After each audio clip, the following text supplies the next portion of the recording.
one. What's up, everybody? Welcome back to another episode of the Channel 135 podcast. This is the show we talk about our favorite things in life, movies, TV series, and pop culture. I'm your host, Cams, and I'm here with the usos. Coming straight out of the Empty Out the Clip podcast, the EOTC. We got Leti Smith in the house. What's up, brother? What's good, my usos? How are you? How are you? Cams? Easy E. Good to see you, man. What's up, man? Good to see you, too. What's up, man? Good to have you on. And we got the brother that's here every week on the Channel 135, Eddie. Oh, Eric. Eddie. What? Yeah. All good. Yeah, it's good to be back, man. Yeah, man. It's good to be have you back. I think this is your second episode doing Tulsa King. You've been not in the previous ones, but now glad to have you back, man, for Tulsa King, bro. Yeah, hard up, bro. It's I think the season's pretty good, eh? It's fucking I like it. Even though we're almost towards the end, I guess. But yeah, it's good. Like if you compare it to the other two seasons, this is a more complicated, deeper. We're going deeper into the story, of this season 3, I think, Yeah. I think season 2 was going deep, but this one's gone like, it's really getting there. It's hitting the right spots. Yeah, definitely. Now it's a good series, man, and that's why we are here to break down every single episode of season 3. So that's Tulsa King season 3. But before we get into that, man, we're gonna do Channel 135 recommends. So anything you guys wanna tell everyone out there listening, watching, what to watch, what you recommend them to watch, what's out now, any news and what's coming up or anything like that. I'll start with you. Let's. Oh man, anyone who's got the time to jump on YouTube and look up Fijo, man. This is just a moldy fella out on Pukekohe. He does cars on small blocks, and especially LS1s, LS2, LS4, man. Anything that's pretty much out of GM and putting them into normal cars. Really at the moment, man, he's just got his car back up on the road and he's put it in a show for the last long weekend, the Nationals. He's got a little sneak peek into all the work that he's done up until getting the car at Nationals, but now he's starting to revel all the stuff he's done with his old rider, Scooby. But he's got Scrapper on the road. It's a WRX with LS2 in it, Cam, and bro, it's stuff on roids, man. It's the stuff. It's like when you walk around, you see cars, unless you're into Subis and you go and have a look at them. But he'd be like one of a few guys who's got a different engine to a WRX Boxer inside his car. But man, just the stuff that he does, even from like on low budget, but getting it to look legit. Because this is just the basic Impreza that he's made look like the latest WRX. Sounds even worse because it's got a GM V8 in it. It's like, oh, surely, man. And he's done it on a budget, man. Like, it's the key is like minimal money, but just enthusiastic and everything you can on a budget. And the way the cars come out, it's like, fuck's all there, man. This guy's the man. And like he's saying no into the car world, like you go to get the parts, they already know what he's ordering because like they already know. He already tells people, oh, I'm gonna do this to the car, and then some people come to the party like, oh bro, we'll give you this for free.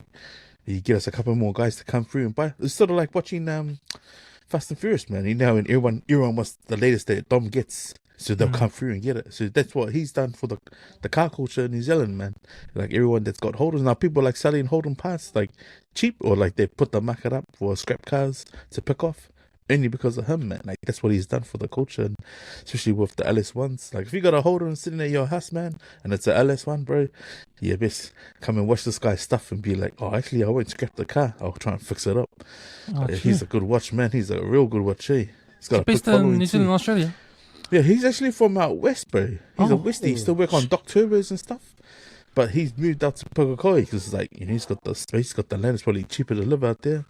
Yeah. But, he does a lot of work with his dad, just doing, like, rebuilds and stuff. Like, they had a Ford Territory that break down. And, they thought, what's our checking LS1? So they did. They put it in, and that was one of their first videos. Fucking, he's gone viral overnight, man. Like, in the car world. Yeah, he's got probably, like, 60,000+ followers. But yeah, just his videos, man, 30 minutes, and he's keeping it original. Like he's holding the phone or his GoPro, and it's he's even got the language and the culture going like, "Hey, buddy, cheers, brother, cooks like auntie." Like that's his lingo, man. Like and he sees people, they yell out, "Cooks like auntie," It's like crack up, man. But as far as like auntie. Cooks like auntie, as far as like Palmerston North, man. Like Ah. people see his trailer, beeping the horn. It's like, hey, comes that guy, auntie. How's it, Brazzy? Like, fuck, you just because you watch enough of his stuff, man. But yeah, Fijo for me, but that's if you looking for something, if you're a car enthusiast or someone who's thought about doing up a car, watch this stuff, bro. You'll be inspired, man. Oh, man. I know you. that's Why my you been watching opinion. that? Because you got your little project at home as well, we. Yeah, man. Like, you ask myself, you keep it original and have a set value, or you do it for the love of having a car that can be, you can chuck as many parts on it, and it just people be like, "Fuck, that's me," and then you wake up the next day and your car's gone. So it's like, I keep originals, and people won't even look at it twice, Sure. Me. How about you, Eric? Fuck, I've been playing a lot of Battlefield 6, to tell you the truth. Since my brother got the game, I've been going hard on it. But I did, I wanted to watch the new Witcher on Netflix. Because they just put out the new season, and they had one of the Householmes brothers on there, because Henry Cavill's left. And I think I watched the first episode, and I wasn't impressed. I was like, oh man, it feels weird. Like, it's like, it just felt weird. I guess this is not a recommend. It's more like, don't watch the show if you're a big fan of it, I guess. What else did I watch? Oh yeah, they had the finale with Walking Dead not long ago. That was pretty good. I enjoyed that show. I wasn't gonna watch the finale like I was explaining to Cameron. The second to last episode before the end, before the finale was a shit episode. So I was like, oh my gosh, really? But yeah, the last of the finale for that Walking Dead, Daryl Dixon, season 3. So that's all done and dusted. Now I am watching Pluribus, and I'll let you explain that one, Cams. I'm still lost on that show, bro. So yeah, I explained about this. I explained about this series a couple episodes ago. Pluribus is on Apple Plus. It stars Ray Shoehorn, who was she was an actress that came on Better Call Saul. She played Kim That's Wexler. right. Pretty good actress, eh? She was good on Better Call Saul, and now she's a star of the show of this one, Pluribus. It's created by Vince Gillian, who wrote and created Breaking Bad and Better Call Saul, and he also did X-Files. So this is a sci-fi fantasy sort of mystery series, and he's gone back to his sci-fi roots, eh? So the story's about, it's out of a story, eh? It's a story about what if every human in the world was connected all of a sudden, connected in a way where everyone had everyone's skills And memories, everything. and memories, Yeah, all from memories as one. Yeah, even So the people that have passed. Yeah. That's what I call as well. Yeah, and because the whole world is the same, 11 people out of the whole world didn't get affected, and so they want to know why these 11 people didn't get affected and try to bring them over to be connected to the rest of the human race. So yeah, so the main actor, she doesn't agree with what's going on. She wants things to go back to normal, and that's where all the trouble's starting, eh? So, but it's out of a concept, eh? Like, if you can imagine creative, everybody knowing everybody's skills, like, snap of your fingers, you know how to fly a plane, you're a scientist, you know how to do anything that anyone else knows how to do, like, And all then- in a split second, and it doesn't matter how old you are, even the kids know the information too. Yeah, and they can communicate across with the other person by just mere thoughts. Like, Yeah, so there could be someone in Thailand, and somebody in China, and someone in America, and they all can interact in their minds. It's like, fuck. but the thing that's out of it is, what does a society look like then? Yeah, you bro. can't. There's no more competition. There's no more competition. No. There's You- no you can't compete. individuality. You can't eh? train for anything. There's no more training for anything because everybody knows how to do it. Everyone knows how to drive a submarine. Everyone knows how to fly a plane. Everyone knows how to Kung do Fu. DNA. Like, It's a matrix. you bro. imagine what happens to people then. Like, we can't compete with one another, so we don't have to use money anymore. Right. That lady had a good point in episode 2. Yeah, So so when she was that's exploring sort of that. like the concept of it all. It's and I watched the first 2 episodes and I'm still can't wrap my mind around it. It's mind blowing, Neither. man. Like, but it's It's very interesting. So yeah, The scenarios would be endless, eh? With scenarios endless. how stuff would play out. Fuck. Yeah, like even if especially with her, the main character not being a part of that consciousness, it's like for her it's scary, and I can imagine that. Like, fucking hell, everybody knowing your name, wherever you go. Yeah, but- Hi, Carol. Yeah, but like us, right? We work, right? Like, imagine one day Yeah. we know everything. We wouldn't want to be in our jobs right now, right? We would rather Like, be feel everything. anything you want to be. And Yeah, feel but Yeah, if the you're same saying for- if you're saying 11 people to select a few who weren't affected by it, Yeah, fuck, you'd probably look at the world and be like, fuck, I want that. yeah, I want to be like them. yeah. Fuck, Yeah, that's right. fucking, you weird, man. man, I'll be like the main character. I'll be like, nah, fuck this shit. Fuck these. I'll tell you what. If this happened for real, I wouldn't be at my job. I would be doing No what I one want would. to do. No one would be at any no one would jobs. be at their job. Everyone would be doing Everyone what they want just- to do Yeah, they'll just Right. be living to better themselves. because you know how to do it now. Yeah. I'll be like, yeah, and So, then so what happens to those jobs? Those jobs will all go away. No one wants to do those jobs. There'll be no secrets, bro. You can't have any secrets. Yeah, true. Everybody knows your shit. I know what Kevin did last weekend. You know, shit like that. It's like, damn. No, I wasn't there. You were there. You were there. Yeah, like, everybody in the world knows you were there. Yeah, it's out of What are you it's- thinking there? It's out of it. Yeah, so this kind of thoughts, hey, with this kind of creativity, with this kind of show, that's crazy. I was like, fuck. It's still got my head spinning around and around. Yeah, so yeah, that's Pluribus. It's on Apple Plus. I think. Eric, we're gonna do a podcast on those, on those episodes. I think. Yeah, it's pretty. I'm finding it hard because it's like there's so much. It's like trying to break down the formula and you can't find the equations. Yeah, I think This- as the show goes on, you'll get used to it. I think. Yeah, it's a Um, hard show to break down, kind of for me. Yeah.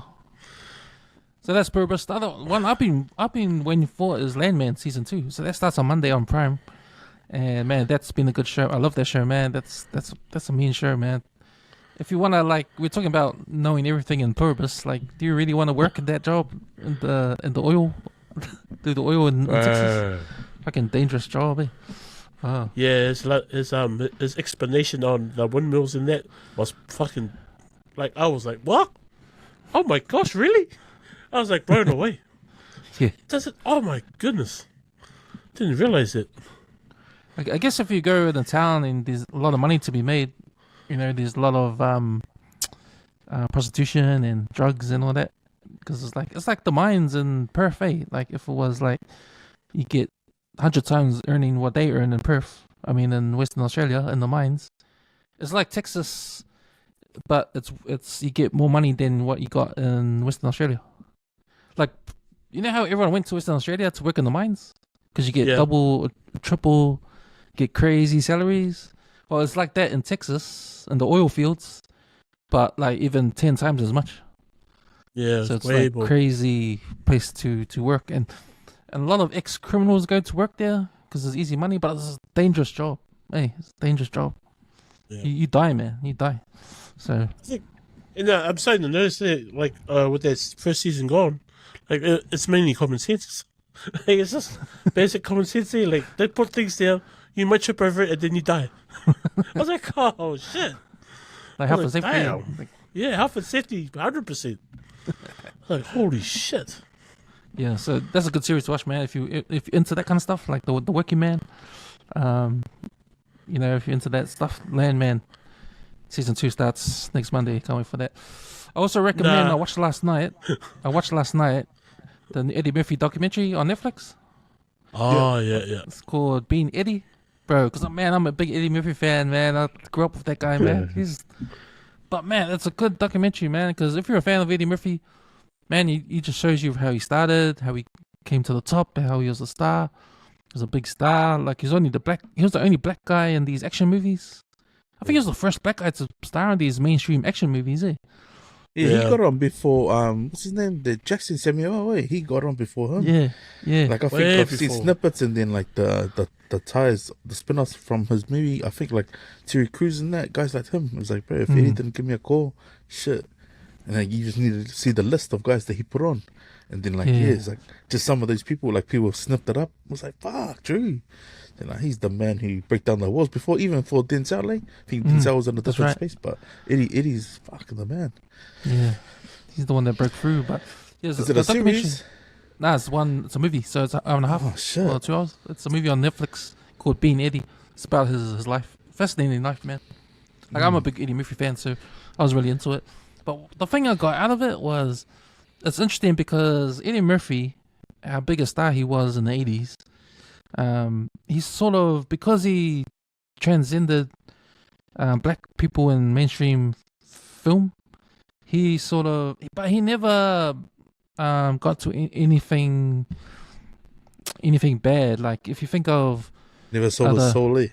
yeah, he never sold his soul, man. Yeah. He never, he didn't die of overdose. He didn't do some crazy shit that got him in jail. He didn't, he survived. And they talk about him being a survivor, like going through all that fame and fortune, going through all that stuff. Like they compared him to people like James Belushi who overdosed, all these stars that came up and died.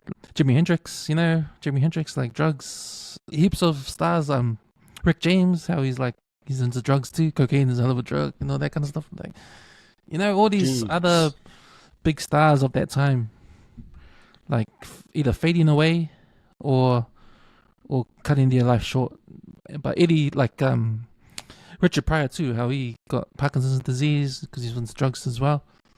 Eddie's a survivor. They call him a survivor. Like he went through all that time, the 80s, went through all that drugs and all that kind of stuff. Came out of that, reinvented himself, did all these kids movies like Dr. Dolittle and Nutty Professor and all that kind of stuff.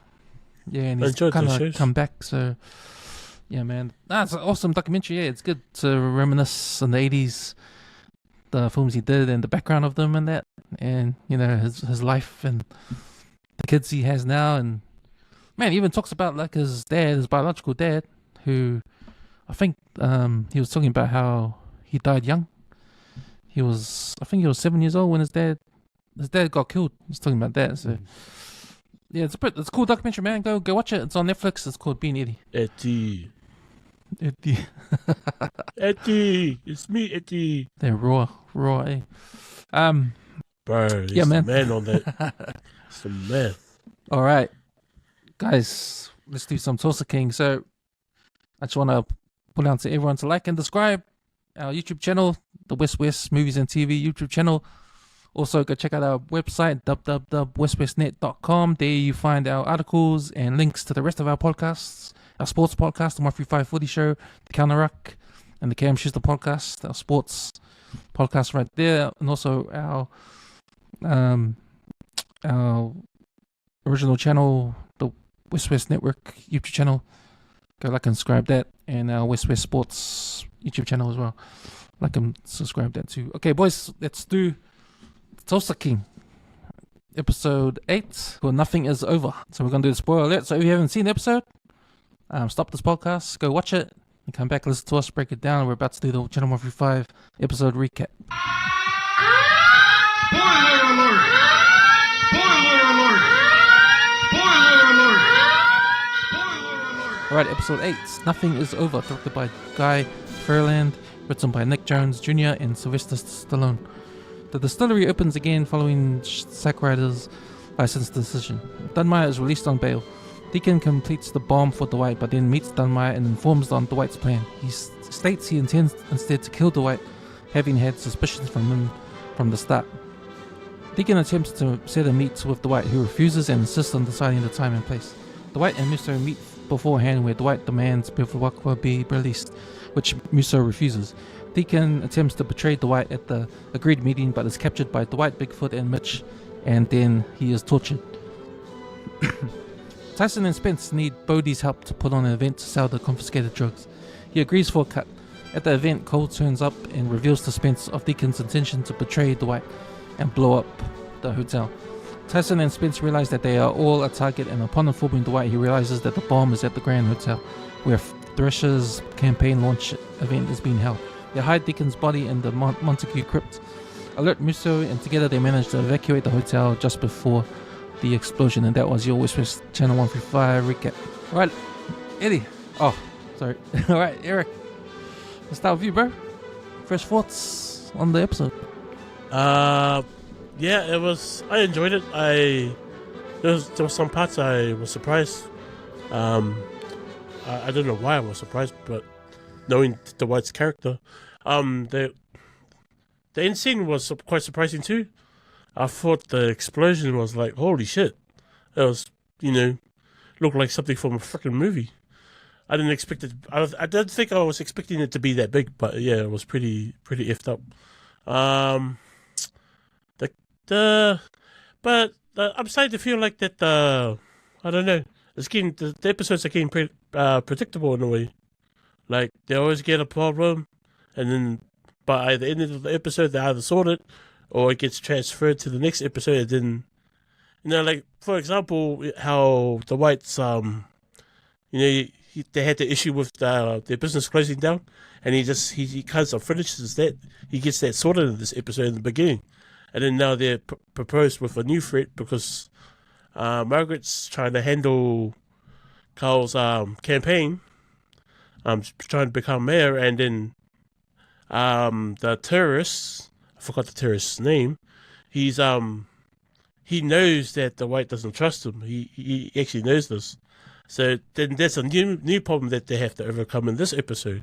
And then obviously at the end they kind of make it in the way I actually thought that some of them were going to die in this episode, but they actually leave there just. But yeah, it's kind of predictable. I don't know if this is going to keep going because it looks like they're going to come up with another new problem in the next episode, and then here we go with the White's crew fixing that problem. So it's like a bunch of problems coming up left, right, and center, especially for the White. And he was pushed to the edge in this. Not pushed to the edge, but he actually handled it quite well, and I was quite shocked how he handled the terrorists. Or probably talk about that a bit later on. But yeah, it was pretty cool, but it's like kind of the same scenario kind of thing for me. So yeah. Oh, selling your mics off. Yeah, you talk about the structure of it. Like every episode is episodic, so every episode can be a standalone episode, a story within the whole story. You got the whole story which lasts the whole season, but within each episode there's a story. Yeah, a single story in itself. Yeah. That's right. That's better put. Yeah. How about you? What were your thoughts on this episode? To be honest, a bit underwhelming. It started off like a bit blasé, like just obviously just when you watch the recap, when you see the recap, it doesn't quite fit what you watch afterwards. Apart from when they take the sit down with the clocksman, and when Rousseau pretty much tells them that they're gonna meet in the warehouse, and because I just thought like, oh shit, they got a good thing now. Like now everything seems to be going to plan. The license gets given back, and and then the side stuff's happening. But I wanted to see more of the interactions with New York. Like I wanted to see like, okay, Bill come out, let's start seeing that side. Like let's start seeing the numbers, and it just felt it just felt a bit underwhelming. It felt like if you cut this out of everything that was seen up to date, you didn't need to have seen this. Maybe take the last 20 minutes. You could have just watched that and be like, fuck, what's next? But you watch everything before it, it's like, if you remove the second half, it's just like, okay, where from here? Yeah, so it was a bit underwhelming for me. Yeah, that was just my honest opinion about it. Yeah, that's an interesting take, because that's sort of like saying this. It's like maybe these episodes should be longer so you can fit in updates on every single storyline. Like we don't see Beverly Walker for 2 episodes now. Yeah. Now you don't see New York in this particular episode. maybe if the episode was a bit longer, we can touch on what's going on in New York at the same time. Like even with the KC mob, like, man, how many days has Beverly Walker been in that room, in the FBI room, and you know how paranoid his boys are in KC? Like, what are they doing? Crazy, bro. You know, They already gave up hope, man. are they planning to take over the crew because they think their boss is dead, or are they planning to just go on revenge, or take down? I don't know. Like, it's been how many nights he's been gone? Yeah, that's a fair point. Because if you think about it, like what was seen from before, like when Tyson did that fuck up, like just say timestamp that when he fucked up with the alcohol, they get the KC crew, they go retrieve the alcohol, they've got the alcohol in the truck. Up from there, that's day one.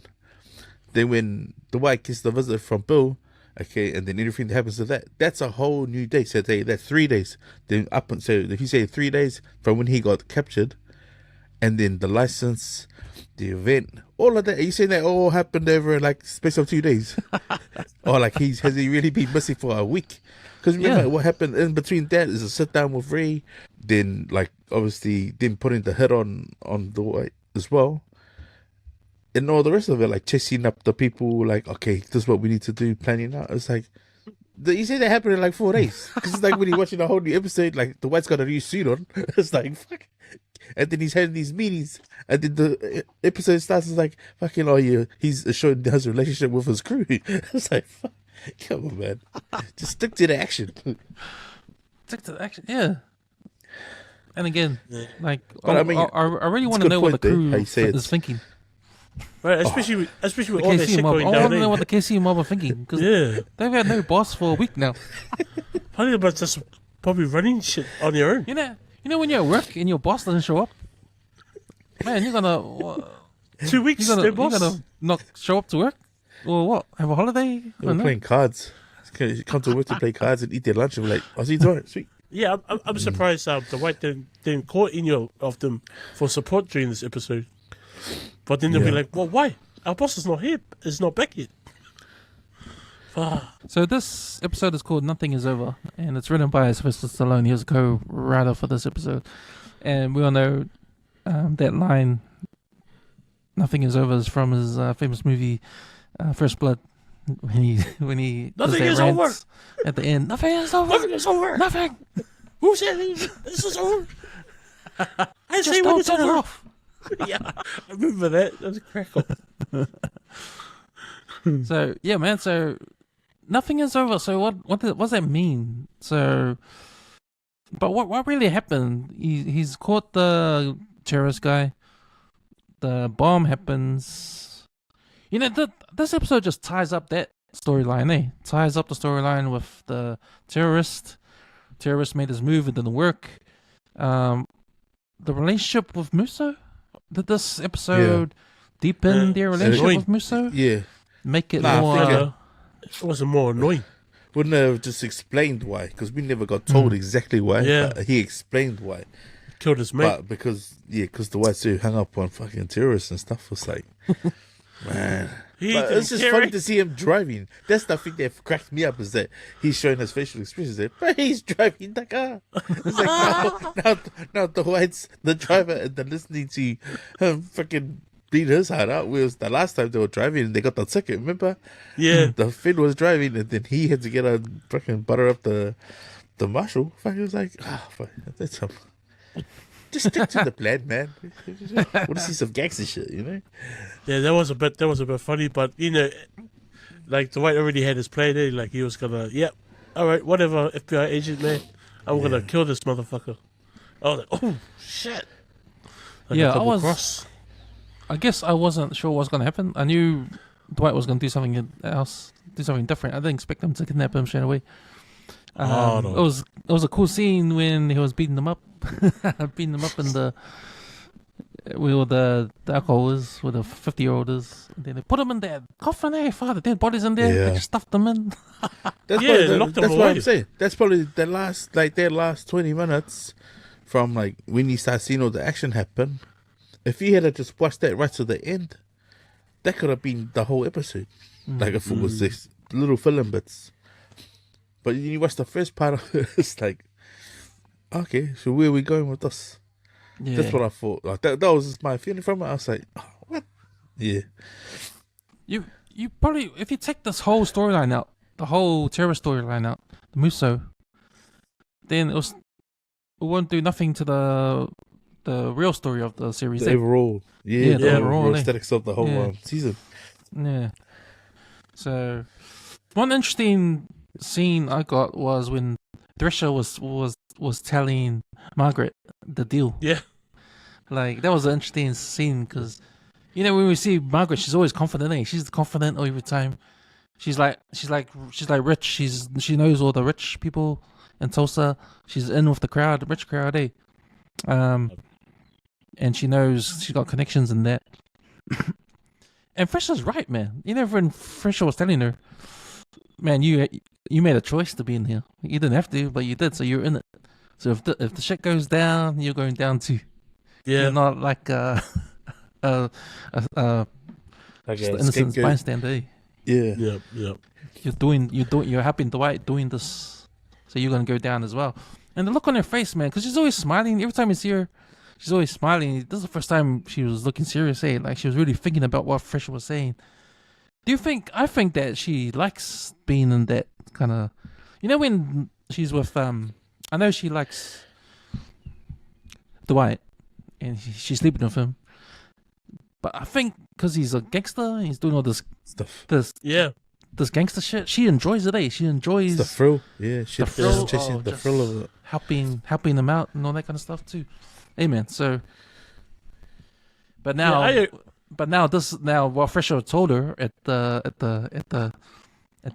events was, man, this is not a game, man. This is real shit. This is real gangster shit, and you're in it. You made a choice to be in it. If I go down, you go down. You know, it's like, remember what you're getting yourself into. It's not just fun and games. You know, this is real shit.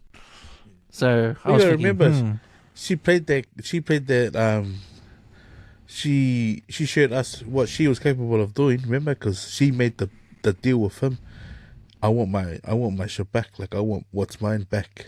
And he was like, fuck, whatever. Like, how you gonna do it? But this, if you look at it now, she's helped him. And so it's almost like he's kind of offered by saying, "No, now that you know what you're a part of, Yeah. you know what the White's capable of. You have a hand in what we're doing." So yeah, that's sort of funny. Yeah, it's like, because that's why when you see the expression of their face, it's like, yeah, what? See, for your clean the slick coming in for fucking, I want 50, I want the whole fucking thing back, and you know. If you want your mayor position, fucking, I'm the only one who can help you get there. And then he's thrown her back at it, and it's like, yeah, see, shame. Now it was good because I reckon Carl needed that, Because throughout the whole the past interactions, Margaret's always been busting his balls. So Yeah. this was Carl's time to like, nah, if shit goes down, bro, you're going down with me.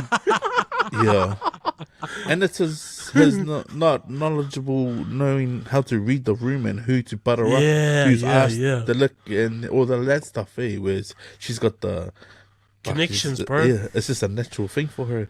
Even when she's putting herself out there, like touching that guy's arm, I'm like, fuck, man.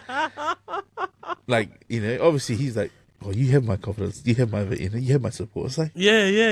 these are the sort of people who'll probably let everyone like come in and sleep with whoever just to get one up and like move up in the world, man. That's like, fuck, that's sick. That's why politicians and all these people are sick of the head, man.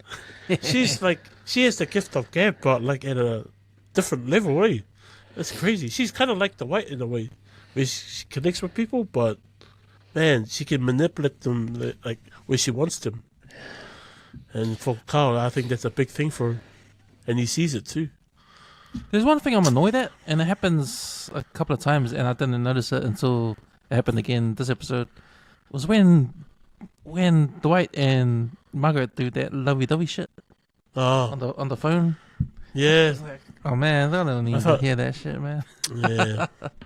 Oh, what, you miss me? Shit like that. I was like, So anyway, you know the actress that plays Margaret, her name is Dana Delaney. I knew her from somewhere, so I googled her, and she's the lead actress on China Beach, the old school TV series.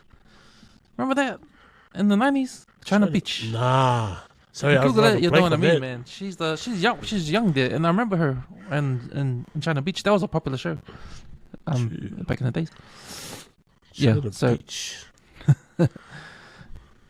yeah, man. Another thing that happened in this episode was Tyson doing his drug dealing. Now, if you know the mob and that, the bosses never like drugs because easy to get caught. It's easy to get caught when your men are dealing drugs, and when you get caught, there's like heaps of years in prison. And what do they do? They turn into rats because they don't want to serve time, right? So that's why the big bosses and the mob don't like their men to deal drugs, right? Otherwise you get killed. So that's why Tyson didn't want anyone to know that he's dealing drugs, man. But yes, they're That's probably the funniest part. This is probably the funniest part of the whole Yeah. fucking episode, man. Wow. Right. Him and Birdie and what's her name? Spencer. Spence, which is played by Sylvester Stallone's real life. Daughter. Yeah, Dom. I didn't know that name. Fuck, that was pussy. Yeah. She's quite tall, bro. She's tall ass. It's like, holy shit. It's funny, yeah. So if you think about it, it's like, how many fuck ups does this guy need for us to laugh at his stupidity? Because he's the driver. It's like, bro, you're the main guy. It's always now like, okay, the more he does stuff out of like without Dwight knowing, like even Brady like getting cutted on it and then him fixing the terms on it. It's like, fuck, this guy's stupid, man.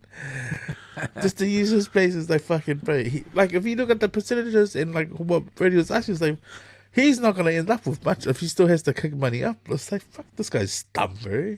I was cracking up at when Bigfoot was talking about Tyson, and he was like going to Dwight, hey, he's not the driver anymore, and Dwight's like, oh yeah, he's trying to be the man or something. I forgot what he was saying, but yeah, I was just cracking up at Bigfoot. Oh, he's like wanting to become an earner. Yes, be an earner, that's right. Yeah, he wants to be an earner. And Bigfoot was cracking up again. I rather enjoy you being my driver anyway. So, man, what the hell, Tyson? His whole character changed in the season was like weird. Like the way he dresses now and the way he's acting, like real gangster like. I was like, oh, come on. He's up. I think it was Bodie that said he wants 25% at the door, and he wants a split with the drugs. That's his, bro. Like, I don't think he processed. He didn't process. Like, if you're talking to a 25%. Palangi dude who's got a legit marijuana business, you fucking White the White went to him and just wanted a skim off the top and still make his business legit without being audited and be like, hey, what the fuck? Where's this going? Why aren't you paying tax on it?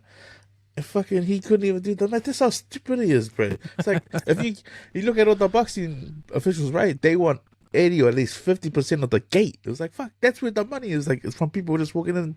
It was like, he didn't do that. He obviously clearly doesn't know his math, man. It's like, fuck, what a dum-dum. I did not expect terrorists to betray Dwight like he did. I don't know. I didn't expect. I I had think a that's funny- probably what it was, bro. I think that's what it was for me. It's like, not the showing up at Damai's house. Fuck. I had a funny feeling because, like, even the terrorists didn't trust him. Remember the conversation at the bar? The terrorist turning up at the bar was a big signal that he definitely didn't trust the White. So I was come? like, shit. Because he was casing the place. Yeah, he was casing the place, the terrorist already knew something was up. So him turning up there without the White, because the White didn't ask him to come there. He just happened to be there. So there was a big signal that, like, hey, this guy doesn't trust the White, so something's definitely gonna happen. So I wasn't surprised. I remember when he got up and he turned around and said, "You work for the FBI, right?" Nah, just Yeah, kidding. he And just- he walked he off. Yeah, he just had a laugh about it, but I think it was more because he could tell the White didn't like. He could tell the White hated him more than he trusted him. So he knew that, and he's like, "Oh, he had some ulterior motives in it." So I wasn't surprised when he betrayed him, but I was surprised when the White doubled the betrayal. I was like, inside. "Oh shit!" Yeah. Oh, But he's man. gotta be the stupidest fucking guy. That guy's a By dumb himself? idiot, bro. Yeah, by himself, bro. Especially when he's trying to make that, like, it was like reminding me of the Sopranos scene when they meet up in these warehouses and it's cold, Yeah. You didn't go alone, you stupid idiot. It's like, fuck. It's a minimum of 3 people at least. Man, Dwight had him covered. Big time. It's just funny how he dropped the earpiece, the wire there, and these guys are sitting outside. I can't hear anything. What's Like, happening? for ages. Yeah, Muso's in And the car they're going, gone, man. like, what's going on? Okay, should we go? His men are asking, should we go in front? Yes. We must well go. Bro. So Too we late. know why Cole and Spence are getting along, because when Cole hears about some kind of thing that's gonna hurt a lot of Dwight's people, he thinks about Spence straight away, and that's why he goes to her, and then that's the way that they find out that there is a bomb there. So again, too what's up easy. with Cole, man? What do you guys think of Cole? Because that guy, what is he like? Is he just lost in his loyalty, Bro. or it's just his emotions, or what? That's love, man. No, because you think about it, it seems like it portrays that all his life he's been trying to do right by his dad, and he can't. It's like he doesn't meet his dad's expectation. And then the one good thing that Cole does out of his nature to save Spence inside the car park, and then her, like, that was flirtatious as it can get, man. It's like, are you okay? Yes, I am now. If you can't read that, it's like fucking take her home. Like, if you can't read that, you gotta be the stupidest person on the program, man. But from that moment, obviously, like, there's that connection, and it just showed, like, when he was, like, Cameron predicted this, bro, this guy's gonna end up doing something where he's gonna turn on his dad. And then what do you mean? The whole fucking hotel got evacuated. It's like, But I mean, yeah, that makes sense. Like, when I see them communicate, like the way they're doing and the way they meet up, that has me like, what the fuck? He showed up. Like, and she's like, what are you doing here? Like, that stuff. It's like, that's the thrill of, like, bro, like, you know, because if you think about it, if the crew found out, like, what are you doing?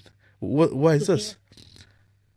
But that was enough to save everyone from, and Yeah, Margaret. from the Like, explosion. because it's like, like, if they kill Margaret, I was like, bro, this is gonna be good. Like, but then he shows up. How far are you? I'm 20 minutes away. Like, when I saw that shit and I saw the clock going down, I'm like, oh shit, man, are they gonna make it? You know what I'm thinking? I think Jemiah was right about his son. He drops on his head. I think he was right about his son, bro. He's useless. No, he cracks me up, that character. He's funny. I Definitely think the about weakest that. link, eh? The his weakest link crew. in the Dunmire crew. Yeah. Hard up, bro. The henchmen are better. Nah. But you know what they say, man, it's not someone being useless, it's the way they're being coached. Yeah. You know, because had he been like, say he was part of Dwight's crew, You'd be awkward. he'd be fucking probably he'd be like Bigfoot, man, or even better, you know. But because his dad's like a freaking Asshole. Oh man. I love it how Jemiah sometimes ridicules Cole, but oh man, like, bro, why do you stay there? Get out! I really thought someone was gonna die in that explosion, eh? I thought someone Me was gonna too. die. I thought a whole lot of people were gonna die, but when the explosion happened, I was like, oh, that's pretty epic for a TV show. When It's like when for Mitch a was the last big-ass one to come movie. out, I thought it was gonna be him, but he got out just in time. What if it's Hey. Cleo? What if Cleo was actually still inside? What if they kill her off? Oh, Shoot. Or then they literally did the major share order of the business as it is. They didn't have to cut her in. Man, I don't think the terrorist is dead. I really, as conniving as he is, I'm sure he's going to find a way out of that coffin. Fuck. do you think next thorn in the episode? side. Do you think next episode they're gonna just look at what happened and then they'll find out Cole was the one that told Spence, and then they'll know, because remember Spence went inside the club and told Tyson that Cole's outside. Tyson was ready to Yeah. get the gun and shoot him. Man. Shoot him, yeah. Show me. Yeah. But And then then when that's when you found out, And he was, kind of backed off. So I guess that's gonna come to a head next episode when they talk about it. Are they gonna then use Cole, knowing that Cole will do how Cole and Spence have got something. Do you think Dwight will use Spence to get Cole to do something? You know how he's been, how he does the stuff. Yeah, I'm sure he will. I wouldn't be surprised if he does. Yeah, I'll be surprised if he doesn't. I'm sure he'll use him. I seen the spoilers, man. I seen the spoilers. Oh no. Yeah. But the one I'm interested in is with Margaret. I think this explosion might have impacted her pretty hard, like what Thrasher was saying to her earlier on, and saying that if I go down, you go down with me, and seeing with the explosion and that, she'd be like, shit, I got all this set up, and then this happens. Is this the kind of life I really want? And, like in Dwight, she might be looking at Dwight in the next episode like, I don't think this is gonna work. I don't like this life. It's too dangerous. I don't know. I'm just guessing here, but that would be a good thing to She was kind of like looking around when they were running, and she was like, "Oh shit!" I'm like, "Oh fuck, everyone's gonna die." Well, but, outside unfortunately, they made it. Outside the hospital, the hotel, Musa was there, and they were wondering, "Who's that guy?" Remember? Yeah. And Yes, even and she Margaret, was looking at him. Who's that guy? Yeah, she said she was like really like, "Hey, what the hell? Are And you when she looking went with up the to him, fence?" when she went up to Dwight and said, "Are you right?" Like, wanted to know who that guy is. Dwight goes, "We'll talk tomorrow." So Yeah, he's more open to Margaret than he was with the other Chagan. the cop one, the police. Wow, the one that set him up, bro. Fuck. Biatch. It's a weird dynamic, eh? If you have a hard think about his relationship with the Fed, because it's like it's off the book. Obviously, he obviously knows Dwight doesn't take a liking to terrorists, because it hasn't been explained why. Yeah, I mean, apart from him opening up about hating those sort of people, and like there's no actual thing. Oh no, it actually did say because of the first episode. Is it the very first episode when it does the recap of what happened to why he done time? Because it was an explosion as well, eh? It was the awesome. fire. So it's almost like, was he triggered by that? Is that what it is? But then he's not actually snitching on anyone, eh? Because he's just been asked to do a duty, but whereas no one knows that. It's like that's a conversation between him and the Fed, and then but then when he was saying to release Bill, and he's like no, and he's like fucking release him because it's making him look sus. I think he's trying to clarify to his crews like, don't worry, because he's the boss anyway. He doesn't have to explain, but it's like, how about just do what you were gonna do with Dunmire, because obviously he went to go do their job to tell the clocksman kill Dunmire, but then he turned around and it's not happening. So Dunmire is still his biggest threat. But whereas if he had asked Ray, fucking help me muscle this dude. But instead he did it politically by going, we'll get a new governor, we've got that guy in my pocket, the attorney general's now on my side. It's like he's done it legit.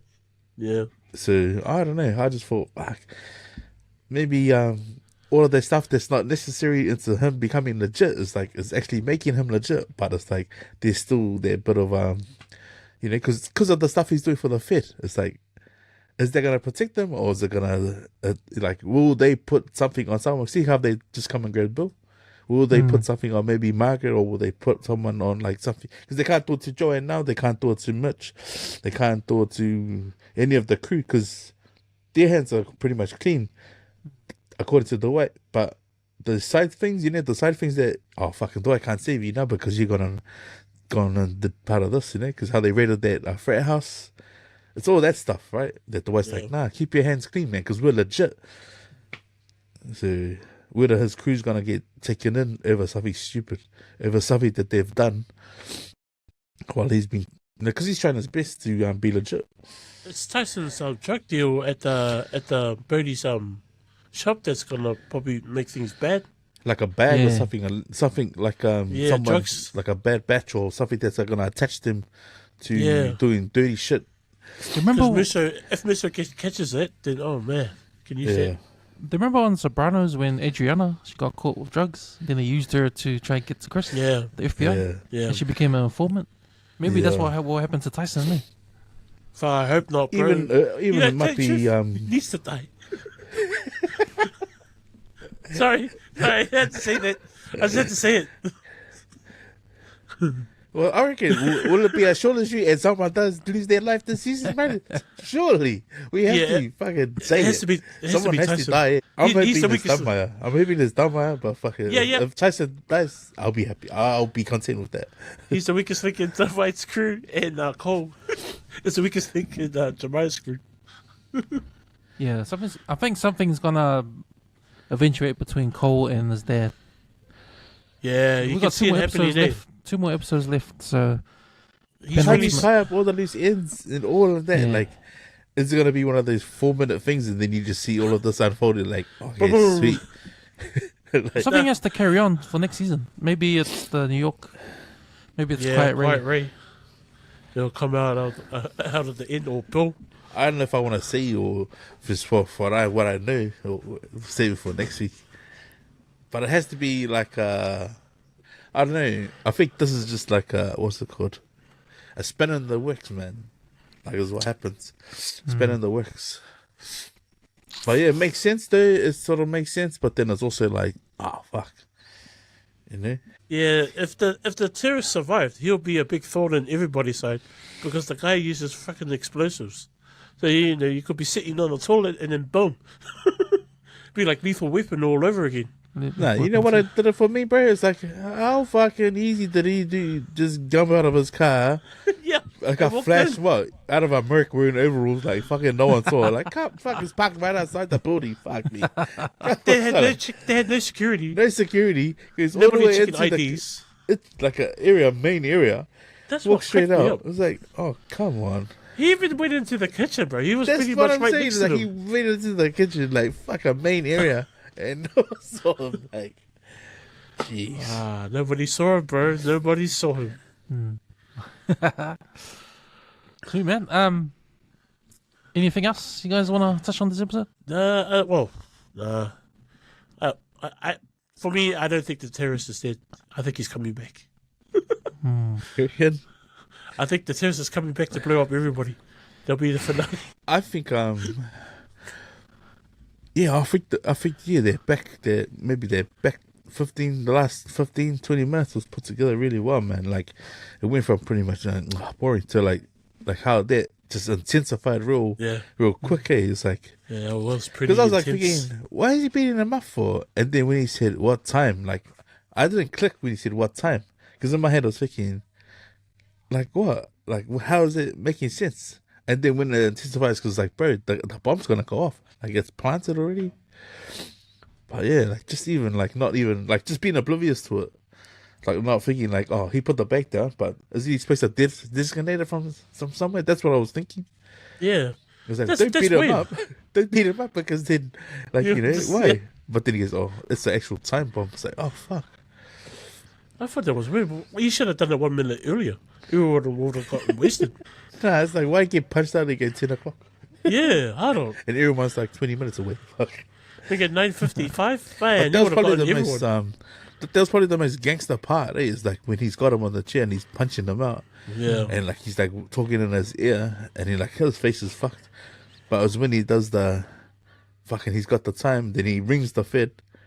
And then they already fucking get him off the chair, and then they open up the coffin. Like when Yeah. I saw the coffin open, I saw the I was like, skeleton. oh, shit. Like that's the stuff I want to see, man. Like you know, oh that sort of shit. Yeah, that surprised me. That scene. Especially when they're walking out of their room, I was like, "Fuck, hey, wasn't that where They they just snatched the left them. ox?" Yeah, that was Okay, freaky. boys, we're coming to who won the episode. Start with you. Let's. Mm. And I can't think, but it was a two-way tie though. But I will say, Dwight. I think Dwight won this for me. Fucking, he handled that. He handled his business. How he wanted to do it himself. So he's always been muscling him, arranging the times, the dates, how it's happening, how it's going down, and that. But like he played it smart. I thought when he dropped the wire, like it was like, what'd you do that for? Because like you know they're gonna arrest him on these charges, but he really like stepped, like you know how he set his plan in place. And yeah, I thought he executed it well, man. And then to save the day as well, it's like, fuck, this 80, almost 90-year-old guy, fucking, he's still older, man. It's like, you know, He's always a surely. step ahead, bro. Yeah, I was like, that's why they call him the General G. Even though, like, you know, last episode is like he's gonna whack me to be like, fucking, he just saved their whole fucking building, bro. Like, what the hell? Yeah, nah, Dwight for me, bro. Are we, Eric? I was gonna say Cole, but man, Cole didn't have enough screen time. Like, yeah, I think Dwight gets it because he had a lot of screen time in this episode. Like, the camera was pretty much on Sylvester most of the time. So yeah, I agree with Let's. Dwight does get it, and like Leti was saying, how he was, man, you could see it. This guy was on a mission on this episode. Like, nah, I want to get this done. We gotta fuck this guy up. Yeah, sweet. Get everything sorted. Get my business running. Yeah. But I think with the terrorist planting the bomb, kind of shifted him sideways. So he shuffled back and then countered. So that was me. For me, I think Bodhi won this episode, because the man didn't have to do nothing, man. He just sat in his chair and he got the That's how you earn he got money. 25% of the door bro. and equal share of the drugs. And all he had to do was give away the keys and go home and sleep the night and come back in the morning and he's got his pay. You know? And That's funny, eh? didn't have to do any work, man. Crack up, dude. He chucks him the key. Yeah, chucks the key, go home, sleep, wake up to get paid. Yeah, man. That's that's what you call like passive income, me. Yo. He just walked right through his door. So yeah, Bodhi won it for me. The Gaia character of the episode. Who you got, Let's? Oh, bro. Kaya Give it Kelly up for Award. Tyson, bro. Give it up for Tyson, bro. That guy's a dumbass, bro. Even when he went to the wedding, he asked us, come on, man. Like, he was gonna cry. Like, fucking, bro, Ernest didn't cry like that. Ernest doing big. The hell?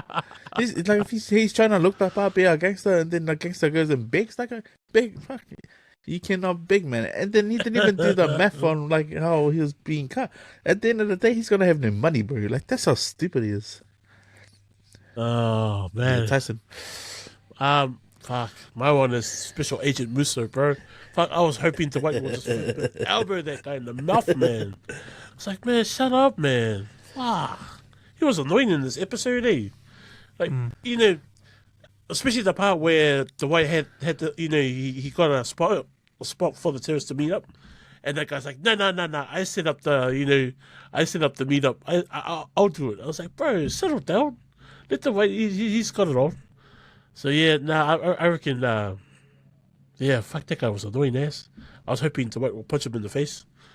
So yeah, Super Agent, Special Agent Musso. Gaia Kelly for me would go to Deacon, the terrorist bomber. Bro, that guy thought he was the man, like rocking up to do the double cross, and then he got double crossed himself, and he got beaten up, he got stabbed, and he got thrown in the coffin and thrown in the crypt. Man, shame. And not only Right? that, First you thought you're the man, he gave the list of names. and he gave the list of names. The list of names for me, man. And then even the time. Fuck. So you're gonna go to jail when all that evidence gets processed. So yeah, he's the loser of this episode for me, man. So boys, that's us. That's us for another episode of Channel 135 and Tulsa King Season 3. We'll be back next week to give you guys the penultimate episode, episode 9. 2 more episodes to go in Tulsa King. And just in time too, because Landman starts next Monday. And we're gonna watch Pluribus tomorrow. Yeah, man. That's us. Thanks, boys, for jumping on. See you again next time. Bro. Fuck. See you, man. Sweet.